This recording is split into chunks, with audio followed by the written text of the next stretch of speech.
De volta com o Educador em Entrevista, hoje na companhia aqui do presidente da UESB. Ramsés, obrigado pela participação com a gente, bom dia. Bom dia, Luciano, bom dia pessoal que está acompanhando a gente pela TV Educadora. É bom demais falar de carnaval, né? Eu estava falando com a Valéria agora há pouco na recepção, né? Essas caras de cansado aqui, parece que foi ontem que já acabou, já estamos começando de novo, né? 2 semanas de carnaval, eu acho que vai deixar a história mesmo, o Fulião vai gostar muito, tá muito, as coisas estão muito dinâmicas. E com o Márcio aqui, tesoureiro da UESB, obrigado pela participação com a gente, bom dia, Márcio. Eu que agradeço, mais uma vez, poder estar aqui falar do nosso carnaval, esclarecer qualquer dúvida, estamos à disposição sempre. Bom, eu vou repetir ao vivo aqui uma coisa que eu já falei ao longo das transmissões, né? Que até o último momento eu não acreditava na precisão do tempo das escolas, né? E foi a coisa que a gente mais ouviu previamente no carnaval. Então eu fiz o meu meia-culpa e faço de novo aí, né? Por não ter confiado na questão da precisão, e parabenizo porque realmente, né?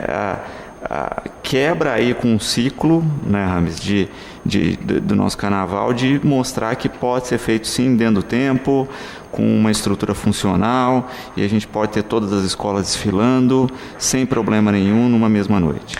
Pois é, Luciano, que legal, né, isso daí, porque assim, a gente ainda falou por diversas vezes que mesmo o pessoal que não acreditasse nisso daí, né, que depois que passasse, que então viesse para somar o nosso time, né, e desse esse voto de confiança, porque eu acho que a gente ainda tem muita coisa para fazer, muita conta para fechar, a gente ainda está precisando, o carnaval não está nem na metade, porque são 7 noites, amanhã vai ser a 4ª, né? Mas com relação a isso, Luciano, eu acho que isso veio inclusive para abrir agora, a gente tão logo comecemos os trabalhos para 2019, abrimos discussões com relação à questão de um ponto no regulamento que foi fechado esse ano, com relação às aberturas de novas participações.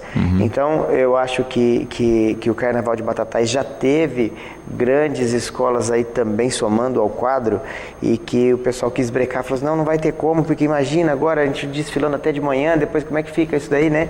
Então a gente ainda tem espaço sim para continuar crescendo com o Carnaval de Batatais, resgatar algumas escolas aí que se perderam ao longo do tempo, ou quem sabe até alguns blocos que já se manifestaram aí, né, para voltar. Então, estamos sim aí abertos às negociações, a esse chamamento aí. O Carnaval de Batatais é muito forte e eu acho que a gente pode e deve continuar injetando ânimo aí, injetando forças para a gente chegar de novo no patamar que é nosso. Sem dúvida.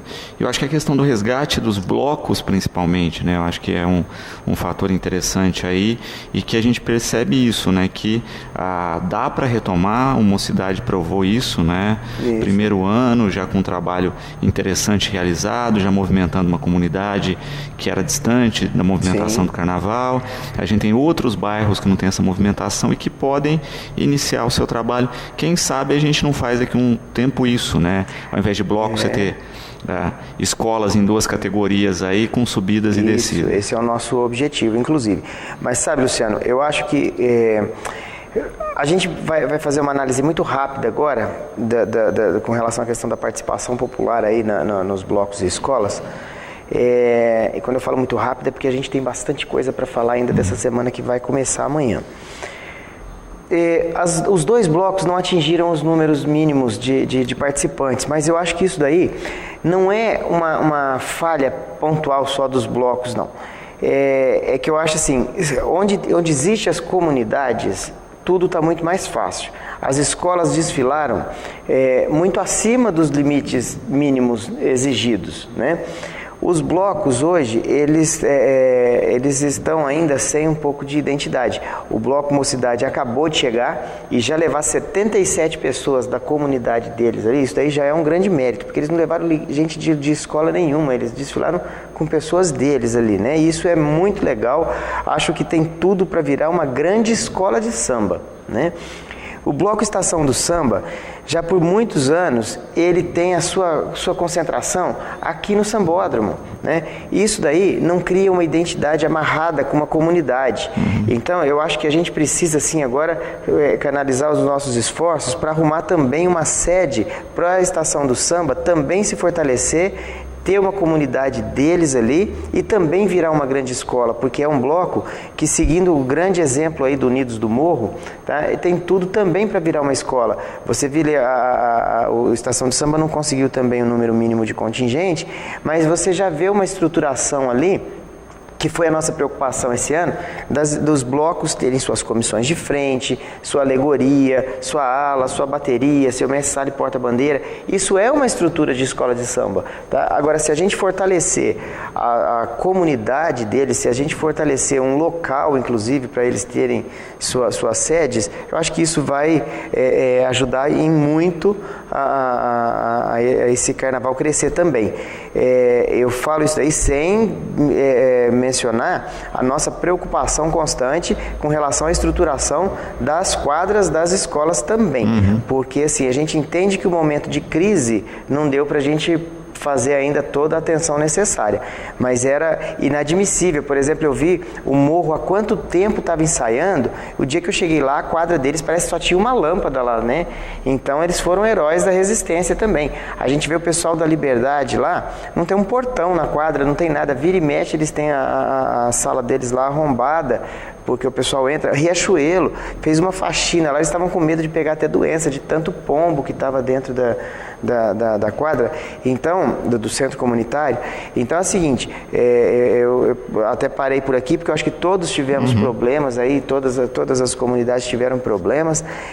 Acho que a que menos teve problema com estrutura de local foi Acadêmicos do Samba, porque a Mara também já estava fazendo um trabalho muito legal de recuperação daquele centro comunitário, tá? E o centro comunitário do Castelo também, que tem uma vida própria, mas acaba esbarrando na hora que fala escola de samba, porque assim, tem um centro comunitário maravilhoso, mas a escola não pode usar, né? Então acho que a gente tem que resolver esses problemas sim, temos que dar toda a atenção. Eu acho que é isso que a gente vai canalizar agora, terminar o sambódromo e terminar a estruturação para as escolas de samba. Acho que esse é o grande passo fundamental agora para a gente consagrar de vez, falar que a gente tem mesmo um carnaval forte em Batatais. Perfeito. Na questão prática também aí, né, Márcio, a gente viu que mesmo com alguns probleminhas, funcionou a questão da carta de crédito. Eu acho que também é importante destacar isso, que as escolas voltam a ganhar credibilidade nas suas compras, né, tanto aqui quanto fora, começam a se estabelecer novas parcerias, né, assim como os pagamentos começam a ser feitos, né, isso melhora o crédito, e para o ano que vem a gente sabe que a coisa já começa engrenada de uma maneira melhor, porque viram credibilidade no funcionamento. Não, sem dúvida. Inclusive, a gente recebeu várias ligações de várias empresas daqui de São Paulo agradecendo, porque recebeu tudo certinho, dizendo que estão de portas abertas, que são parceiras já para o próximo ano. E sem contar que a questão da carta de crédito, burocraticamente falando, até para a gente que faz a parte administrativa, é muito mais fácil de se controlar, né? Porque você tem um controle melhor do que foi gasto, aonde foi gasto.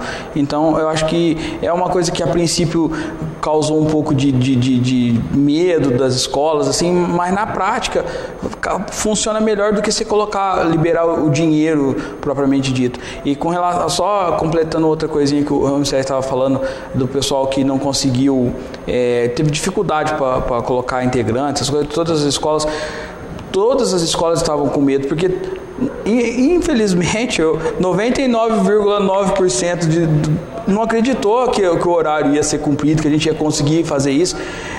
Para dizer a verdade, até nós mesmos estávamos com medo né, se a gente ia conseguir, mas é uma coisa que a gente tentou fazer um diferencial, mas que graças a Deus deu certo. Eu sei que teve escolas que os integrantes não chegaram, a escola desceu e o integrante não tinha chegado, porque o integrante acreditou que a escola ia sair de madrugada e não saiu. Né? Uma das questões também muito elogiadas foi o critério dos jurados, né? A questão assim de ler passo a passo as justificativas, entender ponto a ponto, né? O todo aí das justificativas. Eu acho que também foi uma transformação grande, né? Foi. Você sabe, Luciano, a gente, desde que assumiu esse compromisso de voltar ao carnaval, nós falamos também com relação a isso, porque assim, a gente já há muito tempo, a gente vem viciado num sistema de julgamento, onde primeiro a gente não sabia quem era o jurado que vinha, Depois existia uma cláusula no regulamento que falava que o jurado que veio fica impossibilitado de vir por no mínimo 2 anos voltar. Eu acho que isso é um absurdo até, né? Uma vez que a gente pega os jurados aqui nossos de Batatais que vão para São Paulo, quanto melhores eles são e mais bem aceitos eles são, o pessoal faz questão de que eles voltem no outro ano e continuem esse trabalho, né? Então, eu acho que isso também em Batatais nós já conseguimos equalizar. Segunda coisa, nós fizemos uma seleção curricular dos jogadores. A outra coisa, trouxemos os jurados um dia antes e a primeira coisa após instalarem no hotel foi a entrega do material. Quando nós fomos para a reunião lá no Centro Cultural junto com os jurados e presidentes e carnavalescos, pela primeira vez se estabeleceu um bate-volta ali, né? O pessoal interagiu mesmo com os jogadores e a ponto da gente ter que interromper e falar, gente, a gente vai ter que parar aqui, alguém tem alguma dúvida que seja crucial mesmo, porque senão a gente não consegue cumprir o cronograma do dia, né? Porque os jogadores já estavam cientes do nosso manual de julgamento, já estavam cientes do material de todas as escolas, as escolas perceberam confiança ali conforme eles começaram a debater. Isso eu acho que promoveu uma confiança. Veio ser, eu acho que arredondado, né? A finalização disso daí foi muito legal, porque assim, por mais que nós tenhamos alguns contrapontos aí com o julgamento, eu achei que até para a própria autoestima do pessoal das escolas isso foi legal, mas o critério usado, né, nós tivemos inclusive jogador que apontou o mesmo erro, mas como ele trabalhava com somatória para fazer a dedução de pontos, se eu não me engano acho que foi em enredo, né, apontou o erro, mas ainda manteve a nota 10 e bateu a justificativa lá.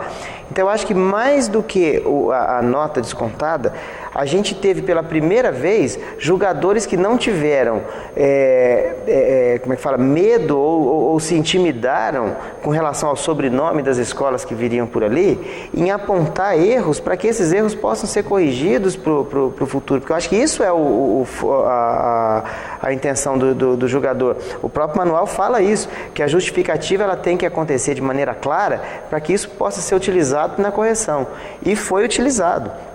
Nós tivemos duras críticas aí com relação à questão de bateria, né?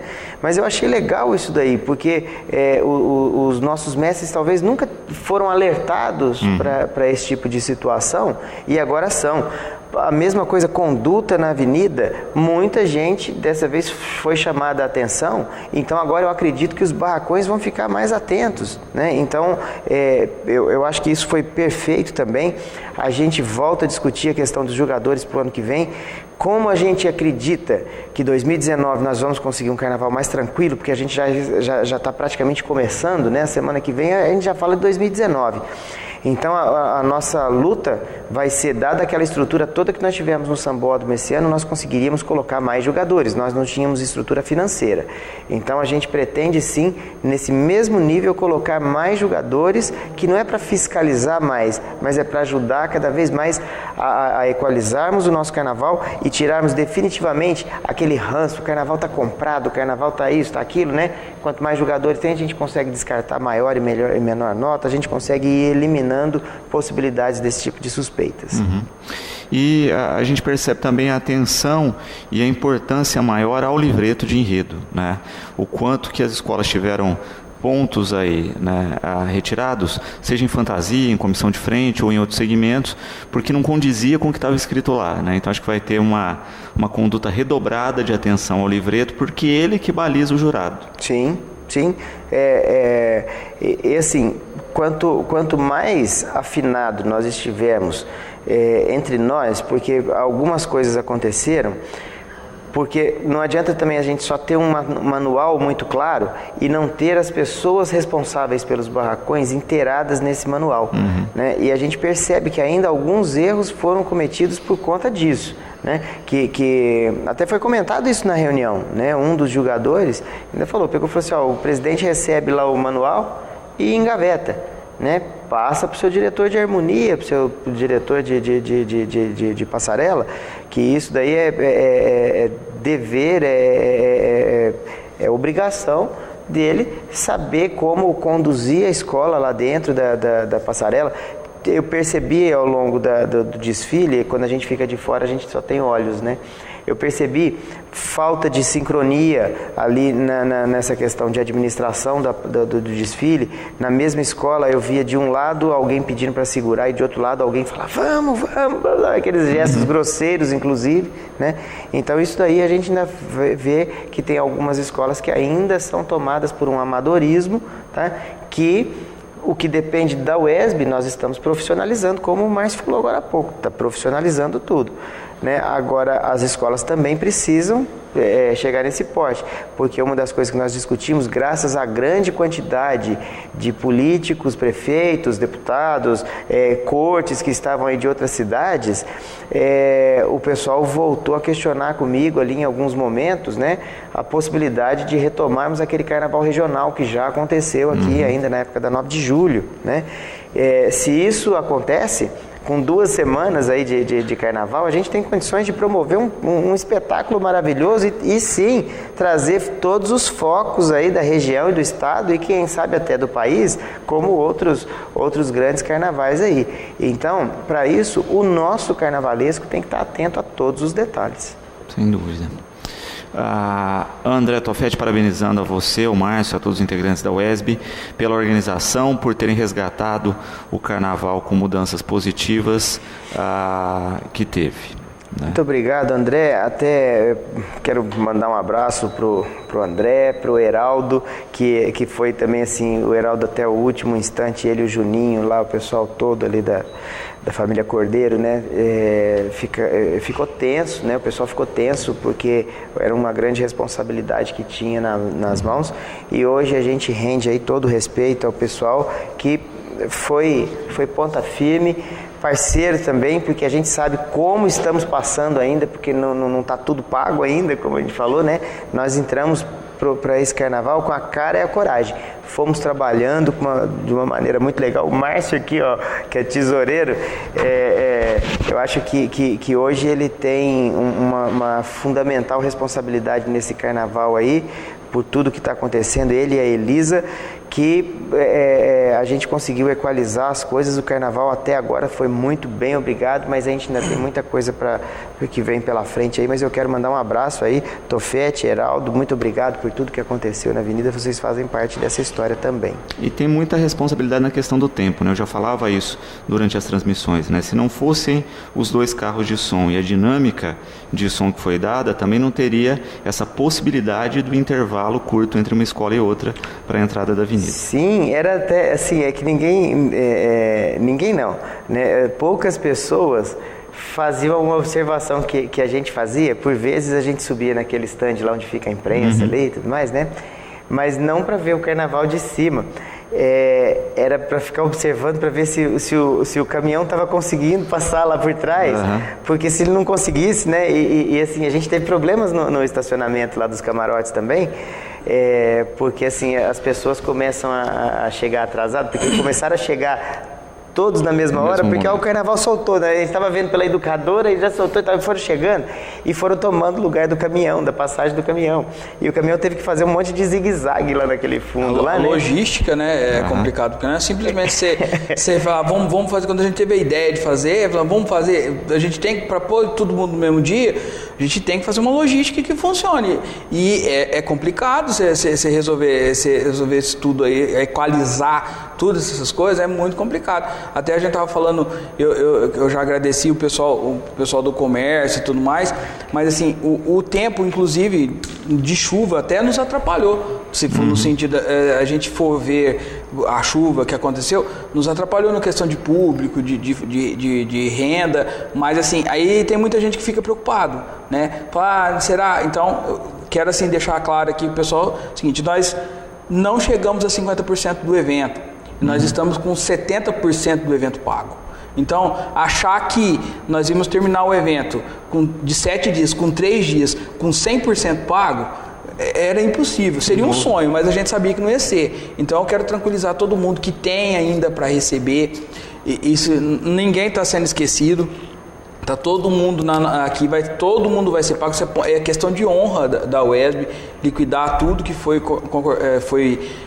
combinado, até porque fizemos várias parcerias isso tudo só está sendo possível até por conta das parcerias que a gente fez com quem realmente está colocando o seu trabalho, investindo ali no evento. Então, hoje a gente pode chegar a falar seguramente que nós estamos aí com menos de 50% do evento concluído e mais de 70% dele pago.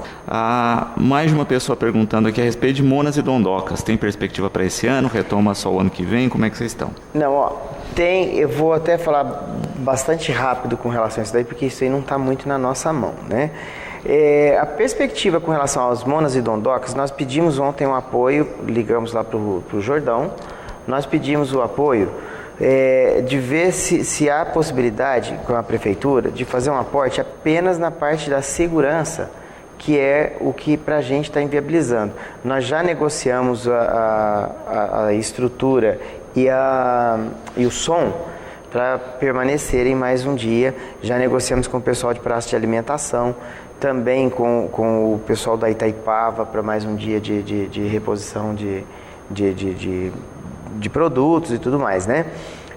Então, essa parte está certa. Só que nós temos um custo que hoje a gente ainda não pode se responsabilizar por ele, né? Que é o pessoal da segurança, tá? Mas é um custo que a gente já fez também uma revisão, uma série de revisão, não está difícil. Então a gente pediu para o Jordão verificar a possibilidade do prefeito também entrar mais uma vez como parceiro aí, né?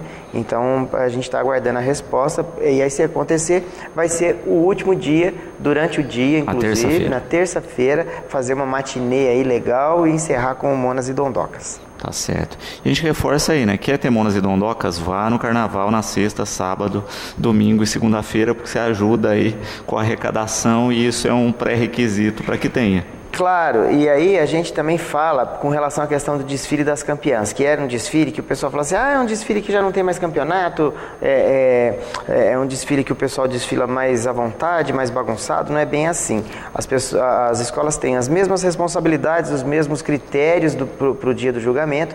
E é um detalhe, se você participar do desfile, se você for lá comprar seu ingresso, parte do seu ingresso vai voltar para a sua agremiação do coração. Então, quanto mais gente tiver lá, mais as escolas vão ganhar. E elas estão precisando, nesse momento, todas elas estão precisando fechar suas contas também. Então, se o pessoal comparecer, e é a oportunidade que o pessoal que não conseguiu assistir o desfile, principalmente o desfile da Liberdade, que veio debaixo de uma chuva torrencial, né? Vai lá que o pessoal está no barracão desde ontem, fazendo o secamento lá das fantasias, voltando ao normal, né? A escola está vindo muito bonita, então eu acho que o pessoal tem que prestigiar. Com relação ao que você falou, Luciano, é lógico, quanto mais movimento nós tivermos lá no Sambódromo a partir de amanhã, até domingo, até segunda, mais fácil fica de nós mesmos garantir a participação aí de Monas e Dondocas, que a gente também acha ser uma coisa tradicional e importante para o Carnaval de Batatais. A gente só não fez porque a logística, como disse o Márcio agora há pouco, ela passa por custo e a gente não pode pegar simplesmente desprezar todo o custo que a gente tem e colocar num evento que teoricamente é de portões abertos, né? Então o pessoal já está se movimentando, já estão conseguindo o chopp, estão conseguindo a caipirinha, então agora precisa conseguir a segurança. Está conseguindo isso daí, a gente vai garantir sim, tá? Perfeito. Mas nós temos 3 noites de shows e uma noite de desfile de escola de samba que começa a partir de amanhã, Luciano. Tudo muito preparado, fizemos uma revisão geral naquele recinto, né? Já estamos comunicando com antecedência para a gente não ter problema desagradável lá, porque a gente estava tendo muito problema com o entorno do sambódromo, lá do pessoal, na tentativa de burlar a segurança, tá? E passar. Estamos refazendo todo o cercamento lá do fundo, tá? Reforçando a segurança, reforçando, né? A segurança, tá? Contando com o apoio da Polícia Militar também, tá? E algumas surpresinhas mais também, que eu acho que o pessoal não vai gostar de pagar para ver, não. Tá? Então, eu estou falando já, pessoal, estamos advertindo exatamente para não termos incidentes. Né? A gente tem um compromisso muito sério social, que é de garantir a integridade física de todo folião ali presente no sambódromo. É por isso que o pessoal paga a entrada. Né? Então a gente está falando, nós temos ingressos populares, temos os vários sorteios que já aconteceram e que estão acontecendo e que daqui a pouco aqui na Educadora vai acontecer mais algum, tá? Cumprimos também uma meta social muito grande, que demos muita cortesia, principalmente para a primeira semana, entendendo o apelo de que muita gente ainda não tinha recebido, tá? Só que também não é justo as pessoas tentarem fazer a nossa segurança de bobo, tá? Então nós estamos precavendo de todos os lados, sim, para garantir que o cidadão de bem que queira entrar no sambódromo esses dias esteja assegurado, esteja dentro de todos os princípios ali que foram exigidos da gente e que a gente entende que são necessários. Perfeito. Bom, falando em novidade, né? Vocês têm pulseirinhas avulsas para os camarotes também, né? Então, além do setor 1, 2, área VIP, pulseiras avulsas para o camarote. Isso, então nós colocamos lá, teve muita gente que falou assim, mas e se chover, né? Aqueles bolsões de arquibancada não tem, né? Então nós disponibilizamos, nós criamos lá o que estão chamando de camarote batatais elétrico, tá? É um camarote com capacidade, parece que para 100 pessoas, né? E que nós estamos vendendo as pulseirinhas avulsa a R$40 o dia, tá? E nós vamos também sortear algumas pulseiras dessa daí. E tem outra novidade também, foi muito grande a quantidade de pedidos para manter o preço da área VIP no mesmo preço que estava no desfile das escolas de samba, tá? Então nós fizemos uma reunião com o pessoal da diretoria da UESB, também com os nossos fornecedores, aí, o pessoal da Itaipava, tá? Conseguimos chegar num acordo. Então a gente também vai manter o valor de R$80 a área VIP e com um diferencial.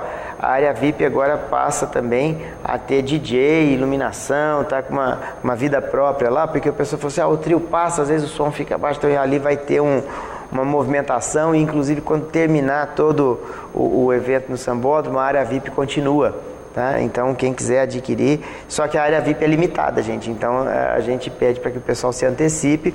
Tem aí os pontos de venda, tem o site também da tiqueteria.com. Então, pontos de venda, refrisando aqui em Batatais, nós estamos lá na UESB, Antenas e Companhia, Posto Ômega. Tá? Então quem quiser já se antecipa. Na conveniência do Posto Ômega. Isso, conveniência do Posto Ômega. E quem ligar agora no 3662-6002, as 5 primeiras pessoas ganham uma pulseirinha para o camarote, tá certo? 3662-6002, quem ligar rápido aí, as 5 primeiras pessoas ganham pulseirinha para dias variados. Você vai receber aí, né, a pulseirinha, cada um de um dia específico aí do nosso carnaval, tá certo? 3662-6002, pulseirinha de camarote no sorteio aqui da Educadora. E só colocando também com relação à questão dos sorteios, né? Essa semana tem mais sorteio, né? Amanhã tem mais sorteio. Quem postar o ingresso comprado, como foi na semana passada, né? Só que com um diferencial, porque da mesma forma que a gente falou da segurança lá do recinto, né? As pessoas agiram de má fé e começaram a postar prints de outras compras. Então a pessoa tem que fotografar com ela ali, comprando seu ingresso, e postar lá que vai concorrer àquele camarote, que igual teve a semana passada lá, o camarote com mais 9 pessoas lá para curtir. Posta a foto segurando o seu ingresso. Faz uma selfie selfie segurando o seu ingresso. Se você for sorteado, você vai ganhar um camarote, você vai poder levar mais 9 amigos junto com você, um camarote exclusivamente para você. Mas tem que ser a sua foto segurando o seu ingresso comprado. Lá no Face da UESB, exatamente. Tá certo? Vai acessar a promoção, fazer a sua selfie com o ingresso, que aí você pode concorrer a um camarote, a gente sorteia aqui, ao vivo. Isso, exatamente. Isso aí. E só lembrar então, amanhã, Oba Oba Samba House, o portão abre às 9 da noite, a bilheteria abre às 6 da tarde lá no recinto. No sábado nós temos Chega Pra Sambar e o Galeria do Samba. No domingo nós temos o Sandame, tá? É o ex-sambô, tá? Que está com uma banda nova, mas com aquele sucesso que todo mundo conhece.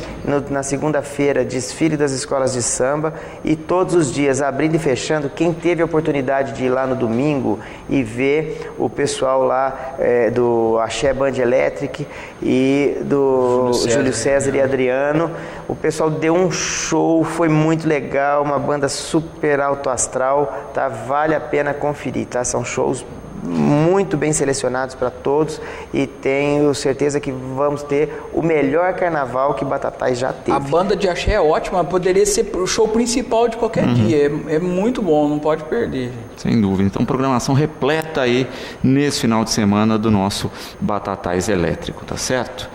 Ramsés, eu quero agradecer a presença. A gente vai continuar falando, né, durante as transmissões a respeito aí de todo o evento, de todos os detalhes, mas a gente sempre agradece aqui o carinho com a gente.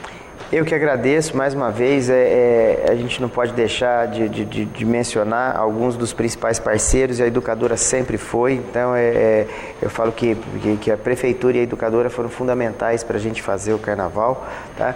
E convido mais uma vez o pessoal, atenda o nosso chamado. Vocês viram, nós cumprimos tudo aquilo que nós anunciamos para vocês. Agora a gente precisa realmente fechar esse carnaval sem contas, sem nada de negativo. E isso depende agora de vocês. Nós fizemos isso para a cidade de Batatais, para a região de Batatais. Vocês merecem, mas nós também queremos essa tranquilidade. Então convidamos a todos, um bom carnaval para todos vocês, e a gente volta a se falar nesses dias aí com mais sorteios para todo mundo.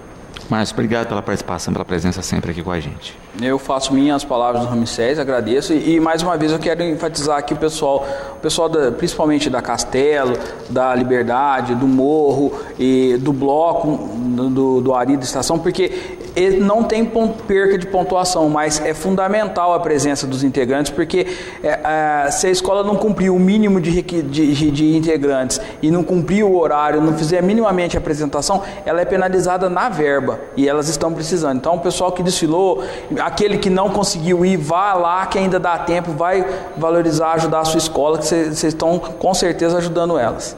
E quem não desfilou aí, né, que talvez queira, né, também procure a agremiação, né, porque talvez tenha um ou outro que viajou, né, então pega a fantasia, vai no lugar, é um jeito de aproveitar aí o carnaval ao longo desse finalzinho de reta aí de desfile, né, destacando essa questão.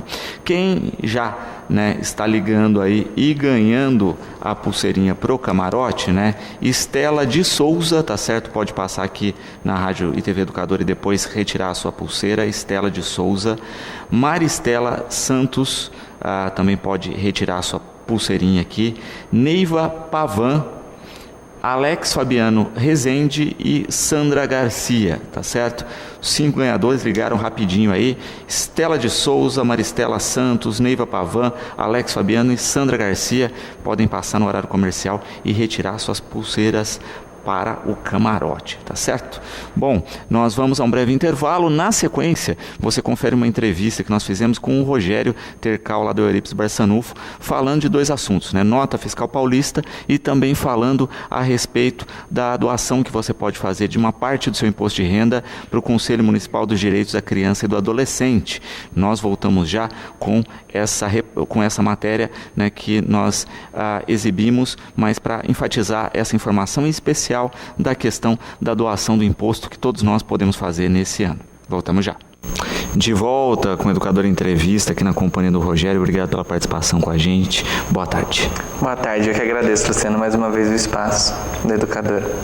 Bom, nós vamos falar de 2 questões aqui, né, da nota fiscal paulista e também da questão da destinação do imposto ao fundo do Conselho Municipal dos Direitos da Criança e do Adolescente. Falando da nota, né, tá toda uma discussão a respeito da utilização por entidades ou não, de como funciona, como vai funcionar, não pode mais. Como é que isso está agora, em que pé está? Então, a nota fiscal paulista ela foi travada no sistema em dezembro, então até dia 30 de dezembro foi computado todos os cupons fiscais que foram recolhidos e lançados. Depois disso, o governo faz o repasse em abril. Ele faz assim um sorteio mensal. Esse sorteio mensal ele mudou com o decorrer da história, né? Antigamente ele era um sorteio mensal e ele acabava pegando mais pessoas eram beneficiadas nesse sorteio. Agora, com a nova metodologia da nota, eles dão sorteios mais altos e você não vê, na verdade, quem ganhou, né? Acaba sendo bem fantasma. Junto com essa nova mudança, a nota fiscal paulista ela passou a diminuiu a porcentagem, porque na verdade assim, o interesse do governo no início era pegar a pessoa fiscal, né? Saber onde estava sendo aplicado o dinheiro da renda e qual produto. Eles usavam muito a nota fiscal paulista para fazer controle de produtos, né? Que produto ia custar mais, que produto ia custar menos, como ia controlar esse imposto. Tanto é que muitos produtos foram destachados de imposto porque viram que não tinha tanta aderência, né? Então, ele serviu mais para o governo ter uma visão fiscal mais ampla do que acontecia. E as entidades acabaram servindo mais para captar essas notas e digitar, né? E isso ajudou muito as entidades do terceiro setor. Por quê? Porque as entidades, tudo que elas cadastravam, geravam renda. E quando vinha o sorteio, vinham sorteios de valores muito altos, e isso ajudava muito as entidades. O próprio Eurípides Barçanufo recebia um recurso que dava... A gente tinha um grupo que dividia, né? E o Sandro que digitava. Então, nesse grupo dava pouco. Depois, muitas pessoas foram saindo, ficou o Eurípides e a PAI digitando nota. Daí dava um valor expressivo, tanto para o Eurípides quanto para a PAI. E com a nova mudança do sistema, o que ele fez agora, o governo? Como as pessoas compram e ele já tem a visão do produto que mais sai, mas não tem a visão de quem comprou, né, quem aplicou o recurso de verdade, o governo tem uma nova modalidade. A entidade não pode mais cadastrar o cupom. Então, assim, se você for e você não der seu CPF, a entidade não pode pegar a nota e cadastrar. Agora, quem faz isso é o próprio consumidor. O consumidor vai no caixa, ele dá a nota e daí tem um aplicativo da Receita Federal que você abaixa no site e ele transforma isso na fazenda. Ele transforma isso em crédito. Daí você coloca assim, ó, destine a entidade do seu coração, entendeu? Só que a adesão da pessoa física é muito complicada a esse tipo de sistema, né? Da pessoa pegar o cupom, baixar um aplicativo, lançar o cupom no aplicativo e destinar a partir daí a uma entidade. Então, vai ter que se fazer toda uma campanha de ensinar as pessoas a baixar o aplicativo, a utilizar e a destinar para a entidade. Isso. Esse sistema novo que ele quer fazer, na verdade, ele quer saber quem é que está fazendo a destinação, né? Que antes você não tinha essa visão, porque a pessoa não punha, para poder fazer a destinação, a pessoa não punha o CPF na nota. Agora ele quer que você coloque, ele quer que você saiba quem é que está fazendo essa destinação. Só que um deputado entrou com um projeto de lei, uma PL, que está aguardando sanção do governador. Esse projeto de lei volta à modalidade anterior da nota, volta ela a ser como ela era antes, né? Então nós estamos aguardando, enquanto entidade, qual vai ser a sanção do governador, né? Se ele vai aderir ao projeto de lei, se ele não vai, mas tem muita pressão das entidades. Nós ainda vivemos de outros recursos, né? A nota fiscal paulista ela é um complemento do nosso recurso. Mas, por exemplo, o Hospital do Câncer de Barretos, ele vivia da nota fiscal paulista. Ele tinha toda uma campanha de arrecadação, ele tinha salas de digitadores de notas, sabe? Ele se estruturou para viver disso, sabe? E para ele foi um golpe muito grande. Sem dúvida. Porque é a questão, né? Quando uma coisa engrena no país, que você começa a de fato ter uma devolutiva daquela ação, muda a regra do jogo e você começa do zero de novo. Exatamente. Eles mudaram do nada, né? Eles falaram, até fizeram uma campanha. Eles fizeram uma campanha, os ministérios vieram micro-regiões, visitaram micro-regiões em palestras, esclarecendo como ia ser mais fácil, como ia se beneficiar mais entidades. Mas é ilusório. Assim, ao mesmo tempo que eu entendo o governo no quesito de conhecer fiscal, de conhecer produto enquanto capital, e até mesmo assim de muita instituição fantasma, porque existe instituições sérias, mas existem instituições fantasma. Então eu entendo o lado do governo também, de querer fazer a coisa ficar séria, de querer ter mais registros, de querer ter mais visibilidade do que acontece, mas ao mesmo tempo eu também fico olhando o lado das instituições que são sérias, que acabam sendo prejudicadas nessas mudanças constantes. Cristiane perguntando, né, onde se acha o aplicativo e como aprender aí a destinar para a entidade. Cristiane, o aplicativo ele ainda vai ser formulado. Como foi modificado todo o sistema, o próprio sistema deles, eles vieram numa visita micro-regional, como eu falei, e eles explicaram que a partir de abril eles vão estar se organizando para isso. Então, assim, as entidades elas ficaram aí com 2 meses de prejuízo, 2, 3 meses de prejuízo até que o aplicativo comece a vigorar, né? Vamos ver se vai ser realmente em abril ou se o projeto de lei sanciona e volta à modalidade anterior. Então, por isso que eles ainda não lançaram, né? Muitos deputados, muitas entidades, inclusive, fizeram abaixo-assinado, então ainda estão aguardando uma posição do governador, porque é um projeto só de São Paulo. E é uma questão também que eu vejo muitas vezes como burra, né, no procedimento, né? Porque, olha, vai mudar o formato? Vai. Enquanto a estrutura do formato novo não está testada, aprovada, continua se mantendo o formato antigo, né? É absurdo como se faz. Não, olha, não aprovou o novo ainda, mas o antigo não funciona mais, né? Trava-se, né? E é um sistema, assim, que era muito bom, né? As instituições, elas lançavam a nota, o próprio site computava, era até muito sombrio como se computava a porcentagem em cima de produtos lançados, né? Porque sempre que você abaixava a tabela, mudava as porcentagens, mudava os produtos. Então, nós não tínhamos uma real visão do que você lançava e do que era seu, né? Do que realmente estava sendo computado. Daí, agora, eles travaram o sistema em dezembro, então, a partir de dezembro, você pode lançar, mas eles disseram que só computaria até dezembro. Então, até dezembro, travou, né, que isso gera crédito em abril, que o crédito é devolvido às instituições de 6 em 6 meses, se você não for um ganhador. Então, assim, se você não for sorteado no mensal, você só vai retirar o crédito em abril ou outubro, que eram os meses de devolução da nota fiscal. Perfeito. Quando se pensa também nessa questão, né, de todo o trabalho aí desempenhado, né, dentro da estrutura das notas, é o que você coloca, né, quando ficaram só as 2 entidades, compensava, era um valor importante. Como é que fica agora para suprir esse déficit? As entidades, elas têm que se remodelar, né? Eu falo assim que trabalhar em instituição do terceiro setor faz a gente ser muito criativo, né? Porque nós recebemos sempre, assim, tem recurso para isso, daí você se organiza, o recurso dá certo um ano, daí o professor não tem mais, daí você tem que se reorganizar de novo. Então, nós buscamos várias formas de suprir essa necessidade. A APAI eu não sei te responder, mas o Eurípides Barçanufo tem a área sustentável, né? Então, nós buscamos ampliar a nossa área comercial, que é a área dos cursos técnicos, da marcenaria e da loja. Perfeito. Bom, migrando agora de assunto, né, Fundo dos Direitos da Criança e do Adolescente, muita gente ainda não sabe, empresas também não sabem que podem doar parte do seu imposto devido para essa finalidade e ver o dinheiro sendo aplicado aqui na cidade. Isso. O Fundo Municipal de Direito da Criança e do Adolescente, você pode destinar ao imposto de renda. Agora, em abril, direto no sistema mesmo, a pessoa física que vai fazer a declaração, ele tem lá na última aba, ele permite você destinar os fundos. Você escolhe o Fundo Municipal da Criança e do Adolescente, escolhe a cidade de Batatais. O próprio sistema gera uma DARF a ser recolhida do imposto, e essa DARF, ela já bate direto no seu imposto. Então, é uma maneira fácil de fazer a contribuição agora em abril desse imposto de renda. Outra maneira de fazer a contribuição é em dezembro. Você pode até se programar agora, né, que estamos no começo do ano.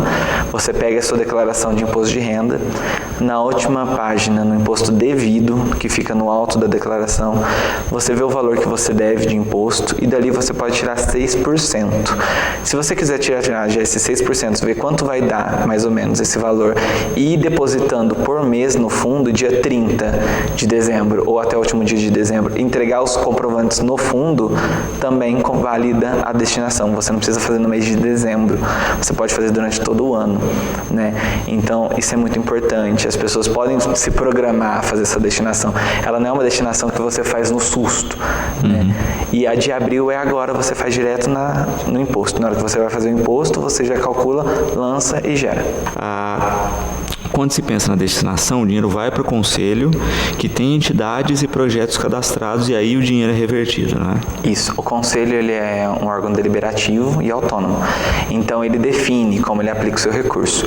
Então, o Conselho Municipal do Direito, ele é formado paritariamente. Então, tem 6 pessoas do poder público que lidam diretamente com política voltada à criança e adolescente e 6 pessoas da sociedade civil, que pode ser de entidade social ou de criança ou adolescente atendida em algum projeto. Então, ele é paritário, organizado dessa maneira. Essas 12 pessoas fiscalizam as 17 entidades que são inscritas no Conselho, 17 entidades do município. Daí nós temos também a Casa de Acolhimento, a Fundação Casa, todos os órgãos que prestam serviço à criança e adolescente estão inscritos no Conselho. Então tem que apresentar projeto, apresentar plano, atualizar o cadastro. Feito isso, nós temos os projetos que estão registrados, que estão legalizados no Conselho e que podem receber recurso ou captar recurso do imposto de renda. Daí o Conselho deixa a aplicação desse recurso. Quando você destina seu imposto de renda, em dezembro, você pode destinar, o regimento interno do Conselho permite você fazer uma destinação direta a uma entidade, que eles falam, a gente tem até uma campanha que fala, destine a entidade do seu coração, né? Mas na destinação de abril agora, como o sistema é feito pela Receita Federal, você faz diretamente ao fundo. Esse recurso que vai para o Fundo Municipal da Criança e do Adolescente, ele é aplicado mediante a Lei de Parcerias Públicas, que é a Lei 13.019. Então, o Conselho faz um termo de fomento ou um termo de colaboração e a instituição apresenta o projeto a ser contemplado. Esse projeto vai receber um recurso que seja parte do projeto, 10%, 15%, 20%, dependendo do valor do custeio do projeto. E esse recurso é aplicado no projeto. O Conselho acompanha a aplicação, acompanha o passe, cobra a prestação de contas e visita a instituição para saber se realmente o projeto existe. E em Batatais, nós não temos problema com instituições fantasmas. Todas as instituições são bem sérias, as inscritas nos conselhos, tanto da assistência, quanto da educação, quanto da saúde e do direito, que são os que eu participo, eles são bem sérios. Então, assim, são instituições que prestam serviço, realmente. Temos a APAI, a Abadef, o Eurípides Barçanufo, o Lazzarini, a DEPAB, o Cantinho do Futuro. Então, nós temos muitas instituições, o Lar São Vicente de Paulo, a Creche Menino Jesus, são muitas instituições sérias. Então, assim, e que todo mundo vê o funcionamento dela na comunidade, né? Ela tem um reflexo positivo, porque elas abrangem todo o município de Batatais. E é interessante isso também, né? Porque está muito próximo, né? E a gente fala tanto hoje em dia da questão dos desvios lá em Brasília, dos recursos mal aplicados, né? Ter a possibilidade de deixar o recurso do imposto aqui, mesmo que seja uma fração dele, e ver o resultado aplicado é fundamental.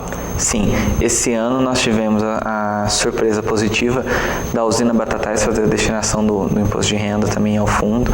Então, assim, é um recurso que você vai ter que pagar. É um imposto que você vai ter que recolher, é um imposto de renda. Você vai ter que pagar isso, você não tem como você fugir. Se você não pagar, você vai ter problema com a Receita Federal. Então, em vez de pagar para os cofres públicos, isso ir para o Banco Central e depois ser aplicado conforme deliberação de Brasília, você garante que esse recurso fique no fundo municipal.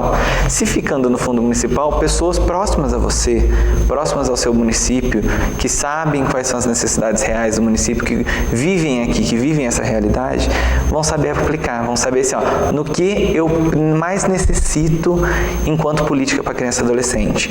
Eu preciso disso, então vamos ver para que isso seja realizado e aplique-se o recurso para que isso aconteça, para que isso funcione. Perfeito.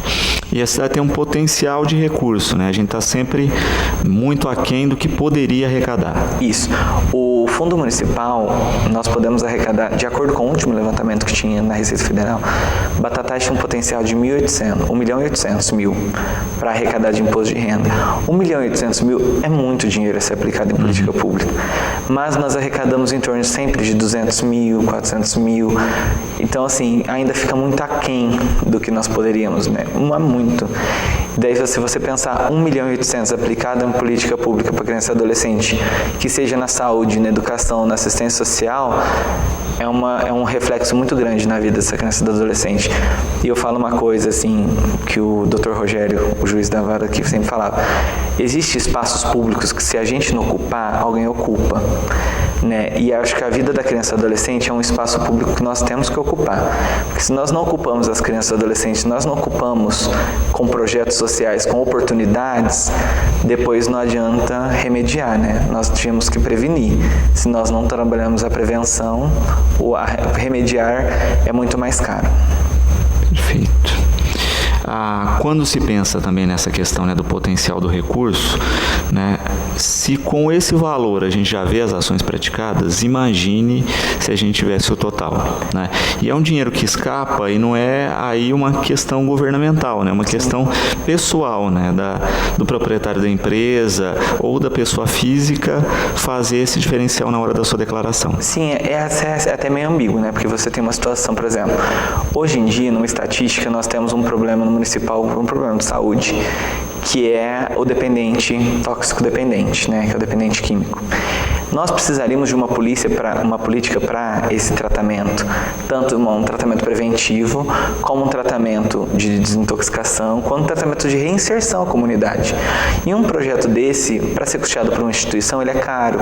E todo ano nós pensamos nisso, porque como o Conselho ele também lida com adolescente, nós pensamos, isso é um problema que reflete direto na família, que desgasta a família, o próprio adolescente acaba tendo conflitos, e nós precisaríamos implantar esse projeto no município. Só que quando nós vamos pensar na implantação dele, o custeio dele é muito caro. E para custear isso, acaba não dando, o dinheiro do fundo não dá. E é uma coisa que sempre fica muito aquém, a gente fica muito angustiado, porque é um tipo de projeto que faria uma diferença hoje no nosso município, mas que você não consegue transformar essa realidade. Uhum. Quando se pensa no procedimento, né, de doação, é o que a Lívia pergunta, né? Como fazer essa destinação, tanto às empresas quanto às pessoas físicas? Existem duas maneiras de fazer enquanto pessoa física, Lívia. A primeira é você pode destinar em dezembro, que é essa antecipação que eu disse. Você chega em dezembro, você pega a sua declaração de imposto de renda, na última folha do imposto devido, você tira dali 6%. Desse 6% que você tira, você vai depositar na conta do Fundo Municipal do Direito, que é uma conta governamental, lá no Banco do Brasil. A conta é a conta 80.000 dígito 7. Você deposita lá, vai ter o próprio, vai estar no nome do fundo mesmo, e você pega esse comprovantezinho e entrega ele para o fundo, para o conselho. Você pode estar entregando na Secretaria de Assistência Social, ali em frente ao Bosque. Entrega lá esse comprovante de destinação de imposto de renda, que o próprio conselho vai fazer um recibo oficial. Esse recibo oficial você abate direto no seu imposto de renda, que seria um valor que você ia ter que pagar mesmo. Depois, a outra maneira de fazer enquanto pessoa física é agora em abril. Você entra no site e na hora que você abaixa o programinha para fazer a declaração de imposto de renda, se não for você ou o seu contador, lá na última aba do sistema, você está assim, ó, destinação, fundo municipal, você escolhe o fundo, escolhe a cidade de Batatais e lança. Não tem erro. Ele vai gerar uma DARF, você recolhe a DARF, depois a Receita Federal repassa o recurso para o fundo. Ele vem da destituição de lote. Conforme for saindo os lotes de restituição, ele repassa ao fundo. Uhum. A empresa, ela pode fazer a destinação da mesma maneira que a pessoa física, em dezembro. Então, em dezembro, a empresa ela tem que ser de lucro real. Ela pega o valor do lucro real dela, o valor de imposto, e destina 1% para o fundo. Esse 1% que ela destina, ela deposita nessa mesma conta no Banco do Brasil, a agência é 03514, a conta 80.000 dígito 7. Deposite esse 1% lá, pegue o comprovante, leve até a Secretaria de Assistência Social e deixe lá, porque daí o próprio fundo faz a geração de recursos. Perfeito. E é sempre interessante isso, né? Tentar agilizar, como a gente já está, né, em fevereiro, né, o formato agora, para quem não fez a doação, é esse, direto no seu imposto, né? Mas eu tenho certeza que é uma experiência simples de se fazer. No primeiro ano pode até, né, gerar alguma dúvida, mas o conselho está à disposição, né, para tirar qualquer eventual dúvida. Sim, o conselho está à total disposição para ajudar, até nós ajudamos a fazer a declaração nesse sentido, chega lá na parte final, nós ajudamos a imprimir, explicamos como funciona, até a destinação antecipada, nós também auxiliamos se precisar. Eu vou deixar, você pode ligar direto à Secretaria de Assistência Social, lá falar com a Mara, ela é representante do Conselho, do Poder Público, da Secretaria de Assistência, E vou deixar meu celular também, você pode estar ligando para mim, é 99100-9833. 99100-9833. Eu também respondo por WhatsApp, muitas pessoas perguntam, alguns escritórios também, é só mandar o WhatsApp ou ligar que a gente instrui. É interessante pensar nessa questão, né? Pessoa jurídica, quantos por cento? 1%. E pessoa física? 6 antecipado. 6 antecipado. Olha, você pega, né? Você pensa nos seus ganhos anuais, né? E subtrai 6% aí, um peso interessante, né? Que você pode estar doando diretamente do seu imposto e fazer essa diferença. Fora que você também tem que fazer uma visão de proporção, né, Luciano? Você pega assim, ó, esse 6% de pessoa física e 1% de empresa, 1%, 6%, corresponde a 1.800.000. Você imagina quanto é o 100% desse imposto que vai para o Banco Central. Então, assim, ó, é um valor irrisório para o Banco Central, esse 1.800.000 do município de Batatais, né, que seria, para nós, exorbitante na aplicação da política pública. Sem dúvida.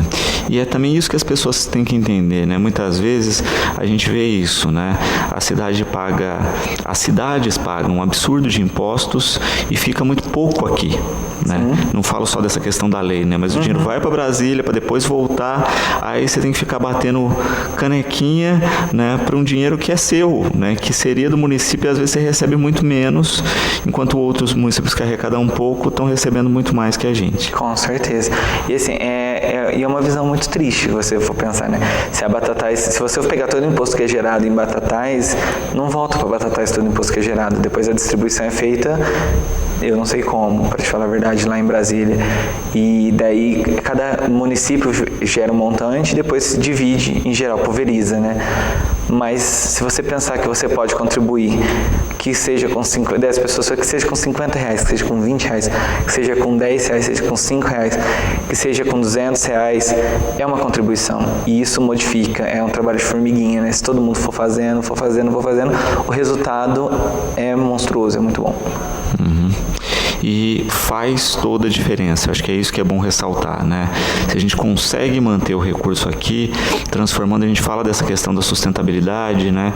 Se pudesse manter esse 1.800.000 na cidade, já seria transformador para as entidades que trabalham com criança e com adolescente. Com certeza, para as entidades, para o comércio, porque daí as instituições compram Batatais, isso gera receita, gera movimento economia, movimento comércio, gera emprego, né? Isso modifica a realidade econômica do município. Falando também da questão prática aí, né, da instituição, né, que trata da questão direta, o cadastro das entidades, né? Todo ano as entidades cadastram apresentando projetos e aí é uma triagem também em função do que é arrecadado, né? Isso, as instituições elas têm que apresentar um plano de trabalho no conselho. Esse plano de trabalho ele é feito anual, daí a instituição coloca o que ele vai fazer, né? Isso, o Conselho vai averiguar o que é da criança e adolescente, o que se enquadra no artigo 90 do ECA, que é o que engloba o trabalho que as instituições podem oferecer à criança e adolescente. Enquadrou no artigo 90 do ECA, o Conselho registra o projeto para aquele projeto, né? Então, por exemplo, a instituição ela pode ter vários projetos, que nem o Eurípides Barçanufo. Ele tem projeto de criança e adolescente, mas ele também tem projeto gestante, ele também tem projeto com adultos. E esses projetos com adultos não entram, é só para criança e adolescente, é só para essa política mesmo. Então, assim, o conselho ele faz essa fiscalização. E quando você faz essa reinscrição, que a gente fala, né, que é o recadastro, você gera um certificado. Esse certificado fica com a instituição. Lá está o seu número de registro e nele vem descrito todos os projetos que são contemplados no conselho. Aqueles projetos descritos é que pode ser aplicado recurso. Perfeito. Também falando a respeito dessa execução e de todo o trabalho desempenhado aí, né, a gente percebe que é um tendão de Aquiles de toda a sociedade, né? Trabalhar criança e adolescente, se a gente não trabalha nessa fase de vulnerabilidade, a gente vai colher problemas depois. Eu falo muito isso, eu falo assim que nós temos hoje muito problemas com política pública, com custo, com recurso, porque nós ainda não aprendemos a trabalhar a prevenção. Quando nós aprendermos a trabalhar a prevenção, seja ela na saúde, na assistência, na educação, você diminui muito o cuidar que é mais caro, né? Que é o atendimento pontual. Para chegar no atendimento pontual, você teria economizado muito. Hoje eu vejo muito isso, sabe? Eles falam assim, ó, mas tem que fazer porque se não fizer, essa é a necessidade atual. Mas sempre vai ter essa necessidade atual. Se você não prevenir, a necessidade atual vai existir sempre, né? E as pessoas, elas têm essa dificuldade, eles querem fazer sempre o atendimento pontual, mas esquece da prevenção. Então daí quando você vê, aquilo já virou um caso de atendimento pontual.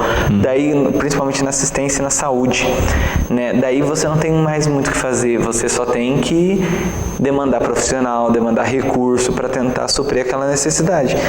E daí não adianta mais, é muito difícil você recuperar um caso. Perfeito. Também pensando aí na questão prática, né, de investimento e de ação, a gente percebe isso, né? Quando você fala de qualquer desses programas, todos têm fila de espera, né? Quando a gente fala de ação ligada à criança e adolescente, todos os nossos programas têm fila de espera, e se esse recurso fica, a gente consegue de fato aumentar os projetos e atender a demanda. Sim, se o recurso fica no município, você aumenta o projeto, tem contratação de profissional que gera trabalho, você aumenta a sua grade profissional, você consegue atender mais demanda, você consegue suprir essa necessidade do município, que hoje realmente, se você pegar todas as entidades, elas têm uma demanda, elas têm lista de espera, que seja para algum projeto.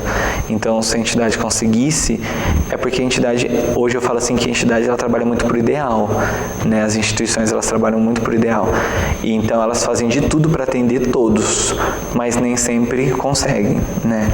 Então, se esse recurso fica no município, é uma maneira que nós conseguimos de ampliar nosso atendimento, de ampliar a gestão da instituição e conseguir fazer esse atendimento mais pontual. Uhum.